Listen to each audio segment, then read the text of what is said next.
Hello folks, it is time for another 40k rant to begin your week, or at the start of your week, depending on what we're going to be doing here today.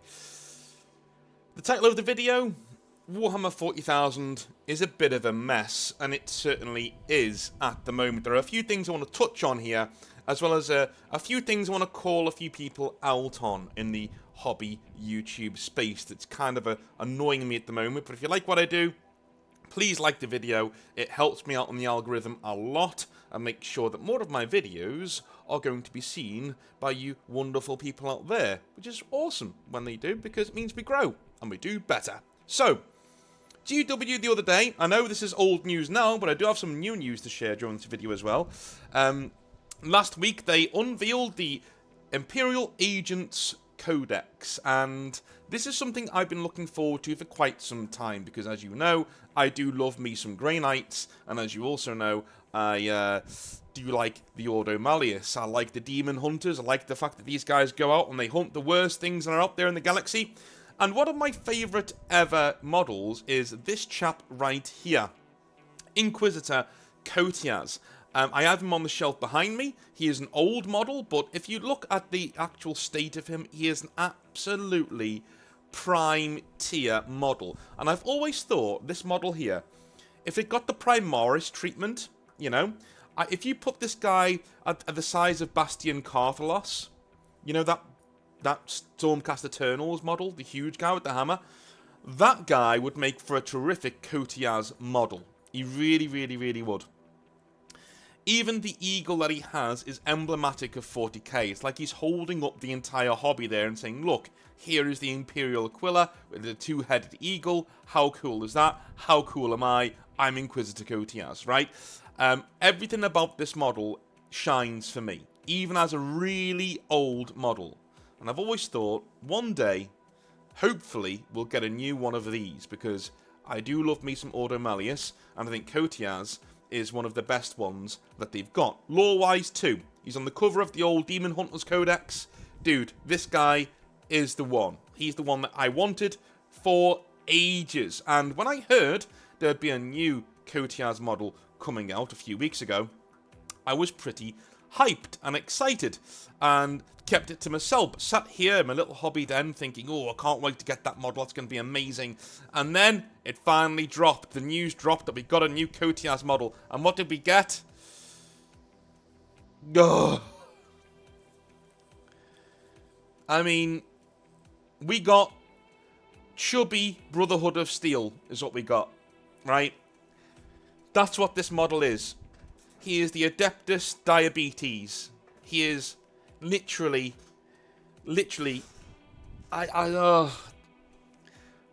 one of the most horrible models I think I've seen Games Workshop produce, maybe ever.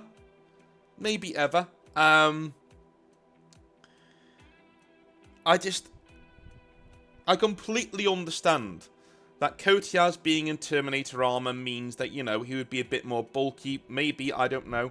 But every single proportion of this model just stands out to me as wrong. Look at the purity seals. They look like cartoon, big old purity seals that are just stuck on there, just trying to cover something else up, right? Look at the size of his legs.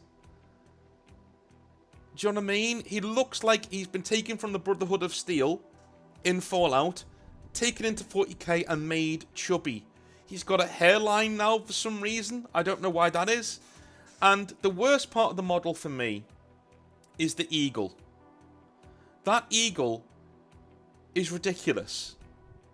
Like, it's actually attached to a piece of scenery to keep it aloft. That's silly, Games Workshop. That looks silly. It would look silly on the tabletop. Why can't we have a more modern version of this? What would be the problem in that? Why would that be an issue? A more modern version of that. Instead, we got chubby guy here. This is not Kotias. It just isn't. This is not Kotias. And again, this is something I've wanted to talk about for quite some time. We get one new model in the Agents of Imperium book. One. And it's this one. He looks awful. Truly awful. And an absolute downgrade on what came before. I would like to know who approved this. Who in the studio said, yeah, that's good. I like the look of that. Just fat enough. Who approved this? In our new book that you see there on the screen, right, on our new book, where are the inquisitorial henchmen? Where are the rogue traders? Where are the inquisitorial private forces guardsmen? Who the hell approved this? Who approved this codex with nothing in it? There is a whole swathe of things you could be doing with Imperial agents. Rogue traders being one. They are a vital part of the Warhammer 40k lore ecosystem. Why do they not have models? They could be in this codex as part of the Imperial agents. This could be a really cool esoteric book full of all of the weird factions that are a part of the human forces in the Imperium. And we get nothing. We get Sisters of Battle, we get Grey Knights, we get Deathwatch, we get some Inquisitors, and this guy. That's what we get.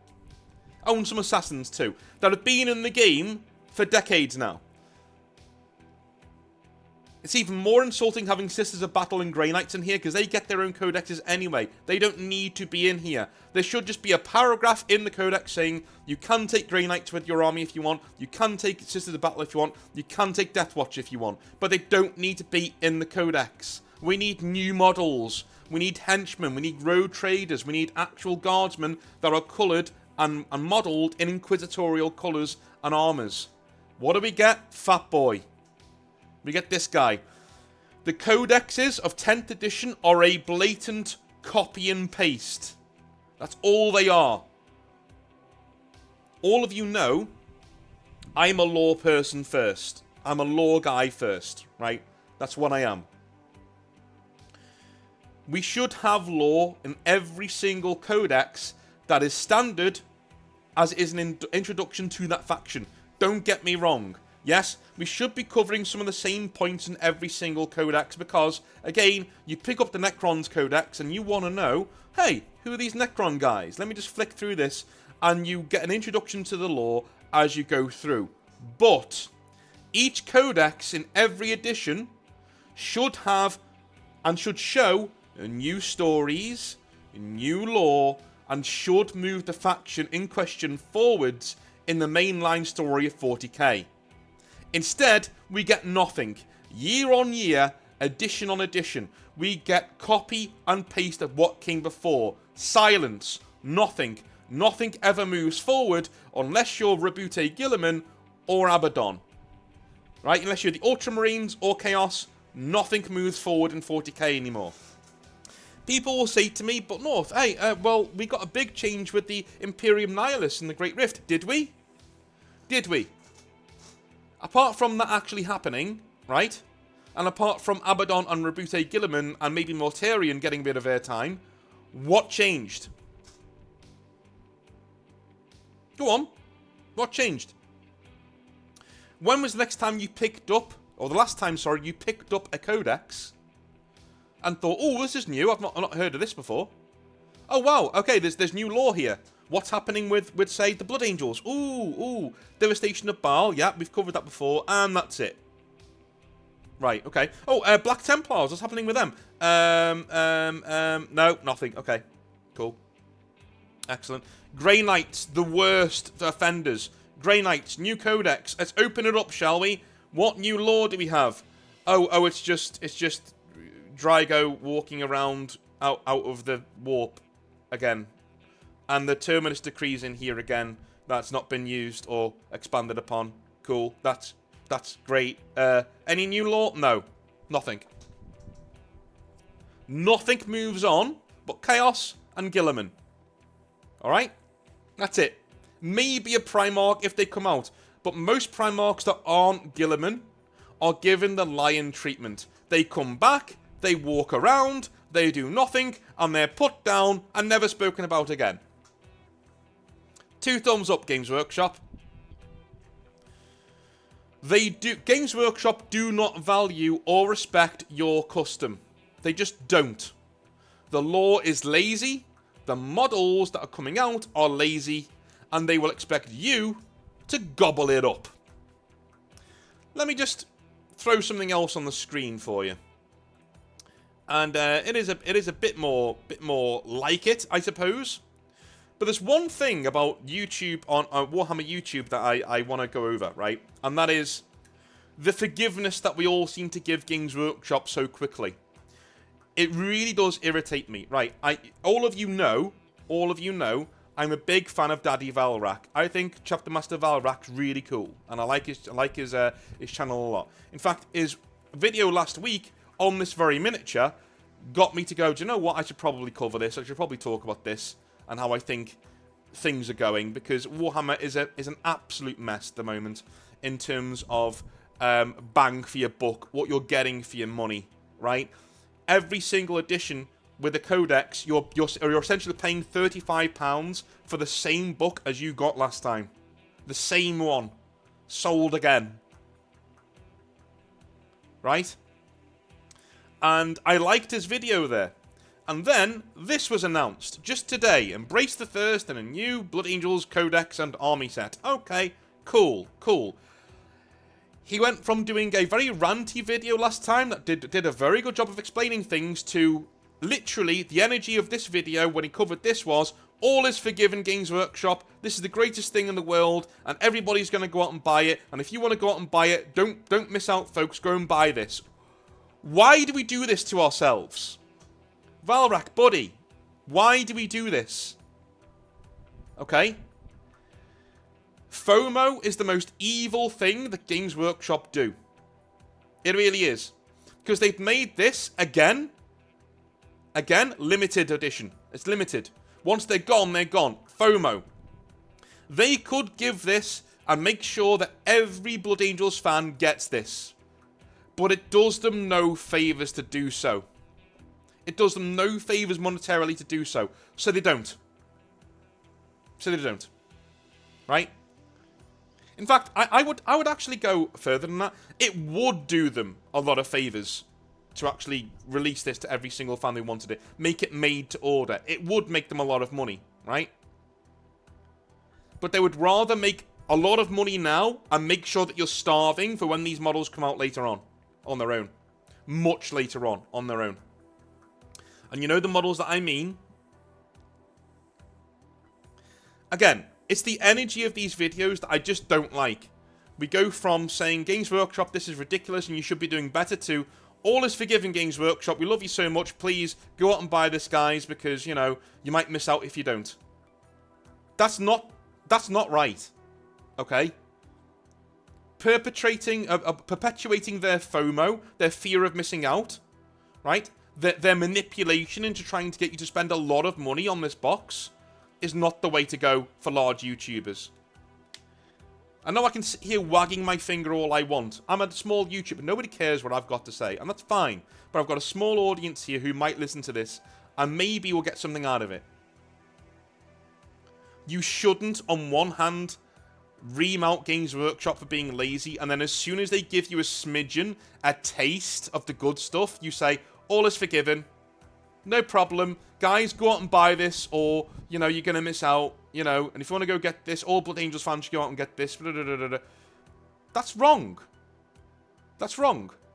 Call it out. The fact that this is not made to order is nonsense. It's nonsense.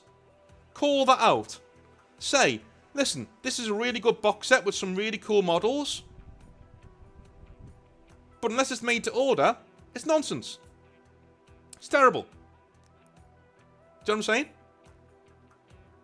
So, the new models themselves do look great, right? I like the new models. Again, fantastic. You know, the Black Rage part, like the Death Company, they've always been kind of neglected in the wider scheme of things. But Little Marty's model is something that I really, really, really like, and is kind of pushing me towards doing some Blood Angels. Not going to lie, because they are great. It's a great looking model. Astaroth, I've never been a big fan of Astaroth's models. Very wooden. But still, looks pretty cool. Looks pretty cool. You know. And of course, new Death Company. Again, look amazing. They look really, really, really good. But at the same time, look, guys, I'm not going to sit here and tell you to go out and get this. I can't. Not in good conscience. Because it's not made to order, right? There's a very good chance that you will miss out on getting this if you try and get it. A lot of you will be disappointed. If you're Blood Angels fans, or even if you're not Blood Angels fans, you're Marine fans who like the look of the new Marines, so you might start a Blood Angels force. Well, there's a good chance you're going to be disappointed, and you're not going to get your hands on the models. Some upgrade sprues here, and of course, the Brutalis Dreadnought, which is one of my favourite Dreadnoughts. I really, really, really do like it. So, that is one of my main issues here, is that we don't seem to be... We seem to, as soon as Games Workshop gives us a sniff of the good stuff, we drop all of our convictions, and we say, we pull our butt cheeks wide and say, go on Games Workshop, give us those new models, we love it, we love you, all is forgiven, please come back to us, please give us more of this. Guys, go out and buy the models, go and support Games Workshop, blah, blah, blah, blah. You can't have it both ways. You can't. Morally, you can't. And I won't. I won't have it both ways. These should be made to order. Everybody who wants a set of this should get a set of this. Right? The only reason that it's not the case is that they are trying to create a fear of missing out. A marketplace where, you know, you can't get what you want. All it does is hurt you. It doesn't hurt Games Workshop. Games Workshop is still going to sell their models and make millions. Right? And when these models come out on their own, you will be because you missed out the first time round, you'll be the first one to buy them separately. And you know what? It'll cost you even more money. Ha ha ha, sucker. It'll cost you even more money.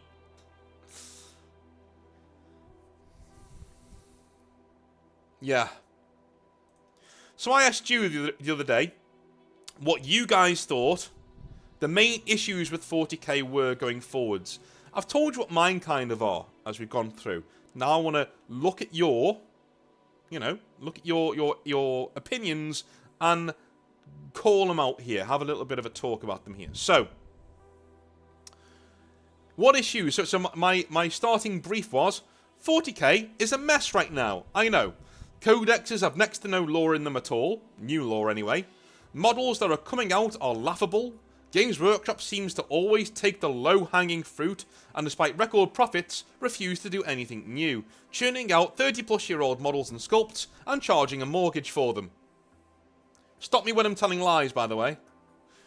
What do you think is the main thing holding 40k back at the moment? What is going on with 40k right now that is causing this rot from the inside, and what is its main issue? Alright. I will stay away from, if you just typed something like Games Workshop bad, I will, we all know that. I'm looking for deeper answers here. So, Leak says, 1977, a number of the founding fathers have left/retired over the last few years, and the design/lore philosophy has unfortunately gone with them. Rick P, Jervis J, John B. Yeah, but those guys have been gone for a long time. A long time. I would fathom that any company could recover from a loss of such talent over time with a creative license that you have with 40k. Do you know what I mean? Zepp says, it's a combination of corporate greed, creative bankruptcy, and being resentful towards the community. The latest faction reveal basically gives us Imperial Soup as a faction with rebuilding already reproduced models into a battle force. Grey Knight Terminators, anybody? Killing off Deathwatch as a faction, which puts people off immediately because investment into that particular army and the Wallace and Gromit sculpt of Inquisitor Kotias. I don't know what's going on with the creative side, but just as an example, one of the community sculptors made an even better sculpt of Kotias based upon the Codex cover artwork, which also is reused from the OG Demon Hunters Codex. The company as a whole loves to reuse assets and repackage it as a snazzy way to sucker us into paying more for less. Like, how are you going to doing me a favour when a full-price Battle Force costs more than my monthly transit ticket? Anyways, rant over. I'll be in the wings waiting for your next video. Cheers, North. Dude, Zepp, couldn't have put it better myself. My argument in a nutshell. They don't create anything new. And if they do, they put it in a box set, like the Blood Angels one we just saw, and say, hey, it's a limited edition, so if you don't get it, screw you. You don't get it. That's it. Right? You're going to have to wait for 10 months until we decide to release it on its own. And then, if you want all the component parts of this box set together, you're going to be paying more for it. Because you weren't there the first time. Get good, scrub. Next time, stay up with the news and pay for it straight away when we want you to. Or you'll be paying more over time. The Nameless Scholar official says, the fact that Games Workshop, instead of doing it via end times, they are using the boiling frog effect to turn Warhammer 40k into Age of Sigmar in space. What he's saying there is that instead of like doing it in a quick chop and saying like, you know, Warhammer 40k is now like Age of Sigmar, which would turn a lot of people off, they're doing it slowly. Slowly turning up the heat until you sit there boiling and you're fine with it, right? Yeah, I see that, I see that. It is getting more cartoon. It is getting more cartoony. Actual planning, in my opinion, says Shiro. There needs to be an organised theme. Lore comparable to a TV show with seasons. Supported by new minis. Stop the lore for a year or two to create a long-term plot / direction and put in all resources to update the old sculpts. With this size of a release, hype gets back and one big book is released that bells in the new era of 40k. Okay, that'd be a good way of doing it. That'd be a good way of doing it. One of the biggest things is the narrow-minded focus. Looking at only one or two factions and ignoring the others. My poor Eldar are older than I am. Give me new kits. Dude. This is where we've been for decades now. Decades. And they refuse to budge. But those old Eldar sculpts, still 35 quid a box, please. Pathetic. Pathetic. I think Games Workshop is just playing it safe. Like the interesting creative decisions and wild things they used to play with have just sort of gone. Chaos is not as bad as it used to be. Chapters and factions that used to be really interesting and morally dubious have been stripped back. Space Marines have become sort of one-note design-wise since Primaris. Like everything just feels like an assembly line with no rough edges trying things out. I agree. I agree. I'm not going to read all of that, but I agree. Absolutely. Blood Guy Infication? Okay. Says, a board member and investor interest in FOMO. Why work hard making a codex and new models when we can sell limited releases? They'll buy them anyway. Dude, again, boilerplate exactly what I've been saying. Exactly what that is the attitude. Why? This is what Games Workshop think. Why work hard making a codex and new models when we can sell limited releases? They'll buy them anyway. It's true. Why should they? Why should they work hard making new models, doing new lore, new sculpts, right? When they can just re-release the old tat with one or two new things and make it a limited release. So you've got to get it when they tell you to get it. Or you're going to be paying more for it down the road. It's genius. It's genius. It's anti-consumer. It's nonsense, but it's genius. Mugushi, okay, that's the same thing we've read from before. Spednu says, from what I can see, Games Workshop tends to overreact on certain issues. Community gets too toxic, they shut down the forum. Rules get too complicated, they strip them down to where it's almost chess. Rules get too easy, have the rules require a mathematics degree just to get to the fundamentals. Games Workshop has a history of not just throwing the baby out with the bathwater, but also the tub. Okay, another direction there, I like it. Just as true though. Yugen Temba says that just the inevitable course for this type of corporation. I've already jumped ship for Trench Crusade, okay?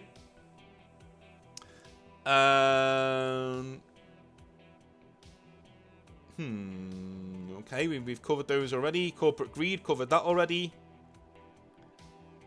Red Rumsum says, we are We are the big problem. Games Workshop is so painfully obvious with their business model of price at what people are willing to pay and put up with. And we are willing to put up and pay with way too much. Again, I'm with you, man. I'm with you. And this was my problem with Valrak's video about the Blood Angels earlier on today. This was my problem. Alright? It's that kind of attitude. On one hand, we do a video where we go, Games Workshop, that's ridiculous. This model is terrible. You've got no new ideas. You're giving us not very much bang for our buck. And if you did, we'd happily, you know, buy some new stuff. And then as soon as they give you a sniff of the old breeches, your panties are off. Right? As soon... all morality goes out the window and you start simping for them again. That I don't like. And that, I agree. I agree. We are the issue here, the main issue. Just stop paying for it. Just say, no, I'm not going to be drawn in by this FOMO nonsense. I'm not going to do it. Sorry. No. Absolutely not. No, I'm not going to do it. It's the only way they learn.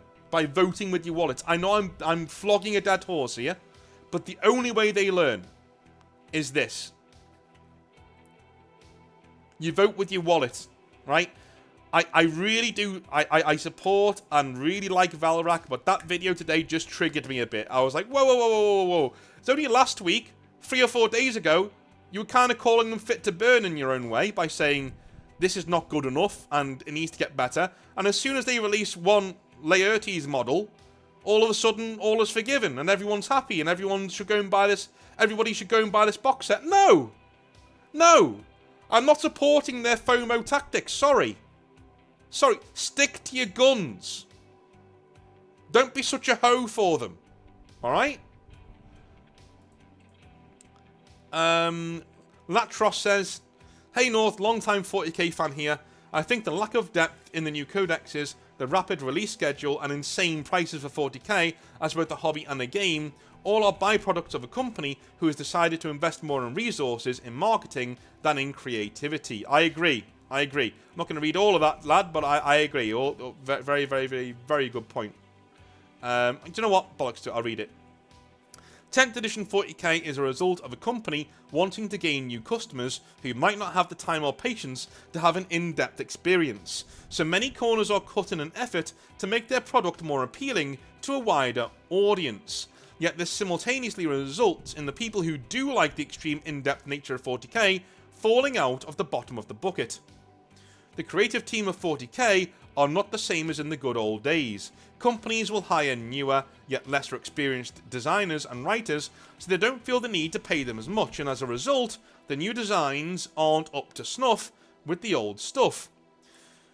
But is there really any insidious reason as to why this is the case? Personally, I don't think so. It's just what happens when profit becomes more important than creating a good product. Dude, that is nefarious and insidious. In my opinion. A good product should result in profit, not the other way around. For example, I used to work for a very, very big sunglasses company, and I could tell you that those old designs that you would see in the mid-2000s were way better quality than the junk made now. Artfully sculpted frames, extreme durability, incredible lenses, and a really good warranty. Kind of expensive for back then, but totally worth it. Make a good product and have the right attitude towards your customers, and the profit will come naturally without even charging an arm and a leg. 40k could be the same. Okay. Okay. They need free digital rules to make the game accessible. I can forgive everything else. Bad attitude, man. Bad attitude. No. Do not die on one hill and say everything else is fine. It's not. It's not. Crucial N says, I'll do Paladin because I've liked this one. Catering to tournament players and shareholders, and also hiring literal fanboys with no creative inspiration other than 40k. Turning a game that was meant to simulate battles in the 41st millennium and creating dramatic moments into a tournament sport, tabletop sport, was the final nail in the coffin. Okay, yeah. With you on that one. Crucial N says, greed and activism. They are too focused on branching out from the hobby whilst also wanting to replace the fan base with the fabled modern audience. I agree with you, North, in that we need to take Games Workshop out of the hobby and come up with our own lore, rules, models, etc., or pirate, buy it, or buy second hand. Don't spend any money at all on anything with the Games Workshop label, regardless of what it is, especially not the PC/console games, okay? Alright? Dan Kirk says, how can I put it simply enough? The problem seems to be the fundamental struggles and differences between artistic expression and interpretation and corporate interests. In the golden days of folks like Andy Chambers, Jervis Johnson, and more recently, the late Alan Bligh, the products that were released were true labours of love. These folks had the passion and the drive to give us some amazing products like Necromunda, the Siege of Rax, and the Horus Heresy. Nowadays, there's nothing of the dearth of creativity or any motivation to even encourage it. The codexes aren't there to encourage creativity in modelling, they're there to cater to tournament players, the ones the company notices. Games Workshop loves whales, but doesn't respect them. Why should they? They buy the product anyway. Absolutely spot on. Spot on. Dude, you guys should do your own YouTube channels. Why are you watching me? You put your opinions and your arguments out there in such a brilliant way. Like, this is great. I'm going to stop soon, though, because my voice is starting to go. But hey, as someone newer to the hobby, that says Wendell, I don't know anything else other than the last bit of 9th and now 10th. Everything on the building and painting side has been awesome thus far, but it's interesting to see a lot of the veterans complain about how awful everything is. I know the pricing is out of control, but it makes me wonder, has it always been like this? Has there ever been a time where everybody was just saying, yep, everything is great, and no one is claiming things were better before? Again, Wendell, I'll go along with that one. No, there was never a time when people were always happy. But there was a time when people would say, hey, the game isn't very good right now, and then the next edition would come out and improve it, and eventually would go along and not be very good anymore. Do you know what I mean? We weren't always being gouged and cynically milked for every single penny. We weren't always facing things like FOMO, you know, really bad corporate practices that really put a bad taste in your mouth. That never used to happen, right? What I'm trying to say is here, Wendell, the failings of Games Workshop 20, 30 years ago were honest failings. Do you know what I'm saying? They weren't cynical. They just got things wrong from time to time, and people moaned, and then they tried to fix them. Right? Yeah. Nowadays, when Games Workshop get things wrong, it tends to be cynical, and they're doing it on purpose for a really, really, really crappy, poisonous reason. That's what I mean. That's the difference, right? That's the difference. John Walton says, looking at old rulebooks and codexes really makes you realise how much the hobby has been stripped out. So much scope for customization and uniqueness has been removed in favour of uniformity and blandness. The hobby/IP has been essentially dumbed down to try and appeal to as many people as possible, as well as sales methods that rely on fear of missing out. Warhammer will continue to grow, but in doing so, become less satisfying to older players. It will eventually burn out, having lost its creative spark and edge. Yeah, because there's only so much you can turn away your core fan base, right? And eventually, when the new fans go, do you know what, I'm going to move on to something else, which they all do, they always do, most of them, right? Games Workshop will go, oh, you guys are leaving? Okay, I guess I'll go back to my normal whales. Oh wait, they're gone. That's when we'll see a sea change. That's when it'll happen.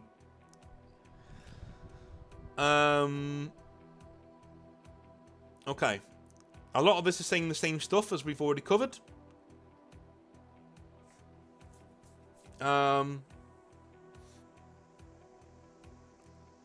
Okay. R.S. Bergner says, this is a stage in the cycle of capitalism. Now that they've cornered the market, they no longer feel the need to innovate, impress, or invest. This is why monopolies are theoretically illegal. They are not in the interest of customers. They engage in predatory pricing. Product quality drops off. It seems to me right now that they want to make 40k an e-sport. They think that's in their best interests. That will give them more exposure and pricing power, and it runs counter to what the fans actually want. The only way our desires are to be known is if we harm the company financially by boycotting their products. Nothing less will get their attention, and nobody is really doing that yet. I agree. Okay.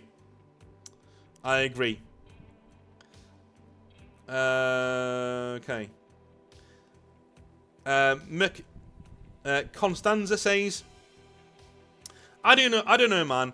Games Workshop is Games Workshop. You can only expect so much from them, which is sad that it's come to that, but that's the reality. I know it's subjective, but 40k is in my area is thriving, and not just for neckbeards and edgy tournament players. I think 10th edition as a game is doing well, but Games Workshop's management of 40k as a gaming system is suboptimal. But it's a product of modern Games Workshop business practices. Minimal work and effort for maximum profits. I think a lot of people write in and complain about 40k because of their subjective experiences. However, you say yourself from reading some nightmares that some people just aren't good at the game or don't know their armies, then go to a tournament or play a game and get smashed, then go and have a cry about it, blaming the gaming system as being broken. 10th edition is doing quite well as a gaming system. Games Workshop, however, is not doing a good job of managing it. It's modern Games Workshop. Alright, cool. Well, I think there's been a lot of really cool takes there. Some of them I agree with, some of them less so. What do you guys think? Let me know in the comment section down below.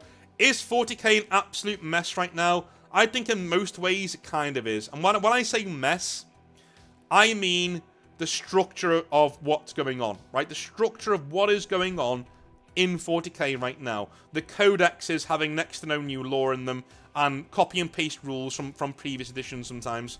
Yeah, and copy and paste lore too, to be honest with you. The constant chasing of the esports crowd, turning off the people who actually like Warhammer.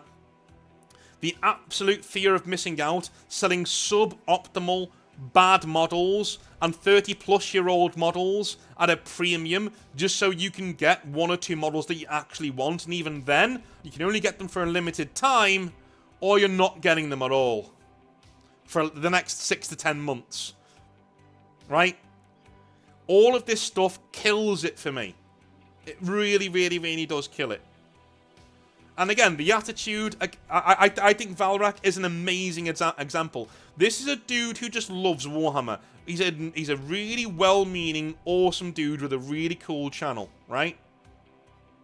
And he calls Games Workshop out when he has to, when he feels like they need calling out. But the problem is, the second they send their perfume his way, with a new model or two, he loses it and loves the hobby so much, he tells everybody to just go out, ignore the toxicity of FOMO, and buy this product and reward Games Workshop for bad behaviour, and I won't go along with it. I can't.